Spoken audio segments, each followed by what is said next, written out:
HTML, vamos a llamarle nuevamente I.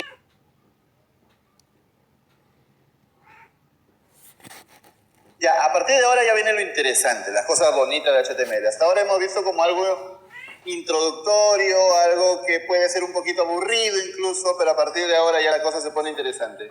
En primer lugar, quiero que ustedes sepan la diferencia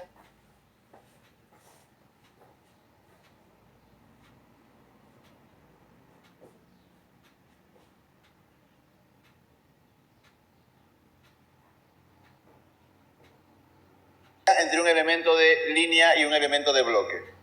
Un elemento de bloque, visualmente, igual tú lo puedes manipular por CSS, ¿ya? Pero visualmente reserva todo el espacio disponible en pantalla y el siguiente elemento de bloque aparece después.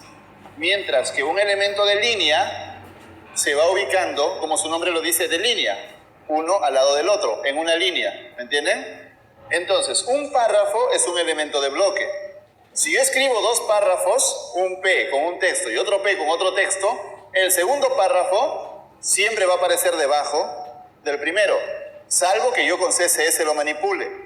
Pero si yo escribo dos elementos span, uno arriba y otro abajo, en pantalla se van a ver uno al lado del otro, porque son elementos de línea. ¿Queda claro eso? Ahora, es importante que lo sepan, porque los elementos de línea deben estar dentro de elementos de bloque. Los elementos de línea no pueden estar huérfanos, deben estar dentro de elementos de bloque. Entonces, esto que ven acá está mal, esto es solamente con fines didácticos. Porque un span no debería estar así, un span debería estar dentro de un P. Pero quiero que capten primero eso. Un P es un elemento de bloque. Todo lo que hemos visto hasta ahora, todos son elementos de bloque, todos.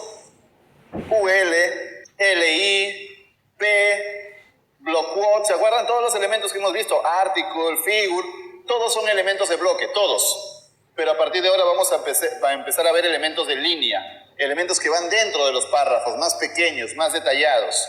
Bien, elementos de texto comunes. Miren que justamente acá los he puesto dentro de un P, para que ustedes se acuerden que deben estar dentro de elementos de línea, dentro de elementos de bloque, pero no necesariamente dentro de un P, podrían estar dentro de un LI, por ejemplo, dentro de un feed caption. ¿Se dan cuenta? Bien. Nuevamente, nosotros podríamos pensar que estos small, strong, etcétera, son elementos para diseñar. ¿Por qué? Porque si yo pongo strong a un texto, se ve en negrita, el texto se ve más grueso. Si yo pongo M a un texto, el texto se ve inclinado. Entonces tú puedes pensar que justamente son elementos para diseñar, pero recuerda, con HTML no se diseña. El navegador le da strong, le da texto en negrita, que es otra cosa. Pero en realidad estos tienen un significado más profundo. Strong significa que es un texto que es más importante. M también, pero M tiene una pequeña diferencia. M viene de énfasis. Entonces cuando tú le das M a un texto, ahorita vamos a hacer un rato de código igual, cuando tú le das M, significa que estás enfatizando algo, que algo requiere un énfasis dentro del texto que estás escribiendo. Cita, como su nombre lo dice, es para citar. Este DFN es definition, cuando tú quieres definir algo, explicar qué significa, unas siglas, por ejemplo, le pones DFN, que es definition. Code, ya lo vimos, ¿se acuerdan? Para poner fragmentos de código. Data es para poner datos, por ejemplo, que vengan de algún programa o para poner ejemplos de algunos datos que has traído de alguna estadística, etc. Hay más. Ahorita les voy a mostrar la especificación. Son tantos que de verdad no nos alcanzaría para verlos todos. Lo vamos a mirar muy rápido y vamos a detenernos en los principales. BR es para saltos de línea, significa breaking rule. Entonces, cuando tú quieres saltar de línea, le pones un BR. Q es para citas también, para quotes. ABR viene de abreviación. Del es delete, es cuando quieres indicar que un texto ha sido eliminado. Por ejemplo, una oferta. $40, si le pones delete, entonces indicas que ya no tiene ese precio y luego pones el precio real. Eso significa delete. Este WBR significa word break. O sea, ruptura de palabras. Eso lo haces cuando una palabra es muy larga, tú le puedes poner esa etiqueta en el medio de la palabra para indicar que si no hubiera espacio suficiente en la pantalla, ahí salte a la siguiente línea. Y para que no se rompa el layout, el diseño de la página, ¿no? Y se quede todo feo estirándose. Así que, ya sabes, puedes ponerlo dentro de una palabra sin ningún problema. Spam. Este spam, ¿saben qué es? Es equivalente al div. ¿Se acuerdan? El div era un contenedor que no significaba absolutamente nada. Pero ese es de bloque. Cuando hablamos de texto, eso es el spam. No significa absolutamente nada. Pero a veces tú quieres un contenedor de texto. ¿Para qué? Por ejemplo, si tú quieres que un pedazo del texto tenga otro color, es solamente diseño, ¿sí o no? Diseño, es un color diferente, no significa nada. Entonces le pones un spam, una clase, y con CSS le das ese color. Es lo mismo que div, pero en línea.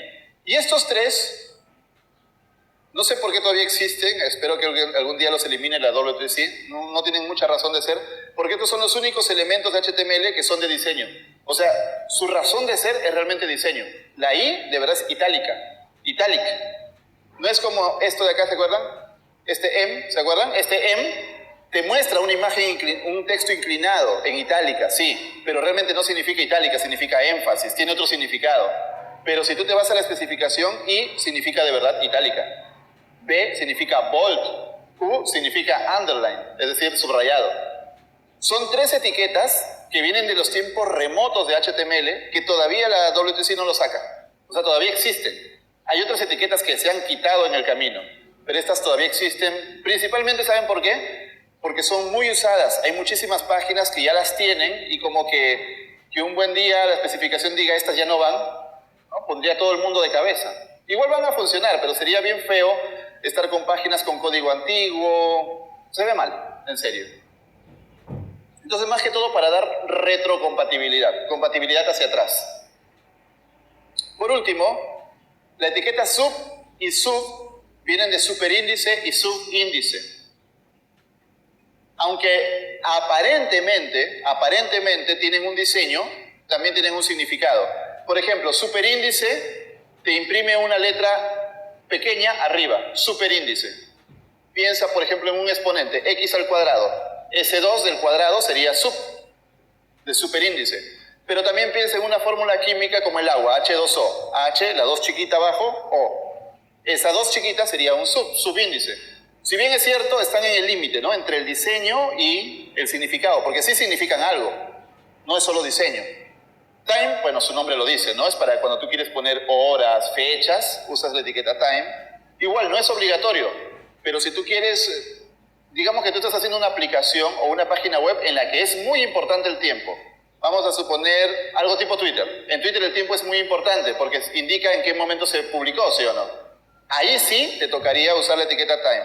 O sea, tú tienes que evaluar en qué casos sí, en qué casos no. Tampoco hay que ser tan loco de usar todo exacto, ¿no? A veces te basta un párrafo y decir P. A veces te basta decir P, párrafo, y decir el evento comenzará a las 10 de la mañana. Ya está, ¿no?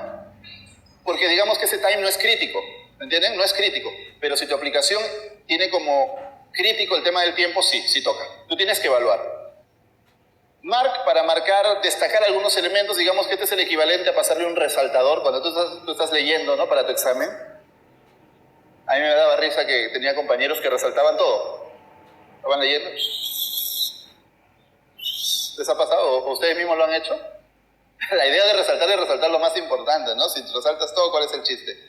Y por último, los enlaces. En esto nos vamos a detener un buen rato. ¿Se acuerdan cuando comenzamos tempranito? Yo les dije que el hipertexto era la base de toda la web. ¿Se acuerdan?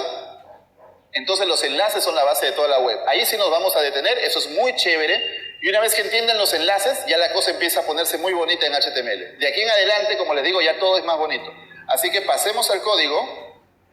Bueno, acá hay enlaces. Eso se van a marear un poquito ahorita. Así que voy a dejar esos slides para después, cuando hagamos los enlaces, ¿ya? Primero les estaba hablando de los elementos de línea, ¿no? Y de bloque. Por ejemplo, P, párrafo, P, párrafo. Vamos a verlos en un navegador. Y como ustedes pueden ver, obviamente los párrafos se ponen uno debajo del otro. Voy a cerrar pestañas.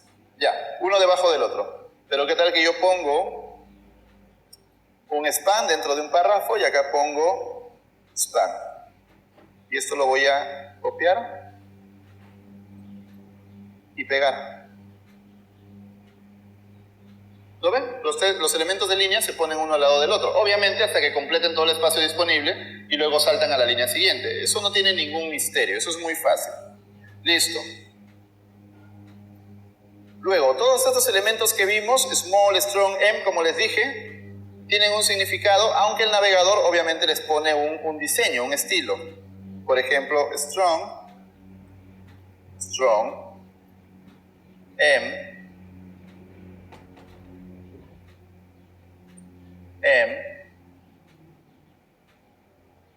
¿lo ven? Strong es negrita, M es cursiva. Pero obviamente tú podrías hacer que el strong no sea negrita. Tú podrías hacer que el strong esté subrayado, que el strong esté resaltado como si lo hubieras pasado a un resaltador. Tú puedes hacer lo que tú quieras con CSS. Lo importante es que strong, ¿sabes qué significa? Esto es más importante que el resto. Por ejemplo, tú dices ONU, por ejemplo, y pones Organización de las Naciones Unidas. Si quieres resaltar eso, su nombre de completo, le pones strong.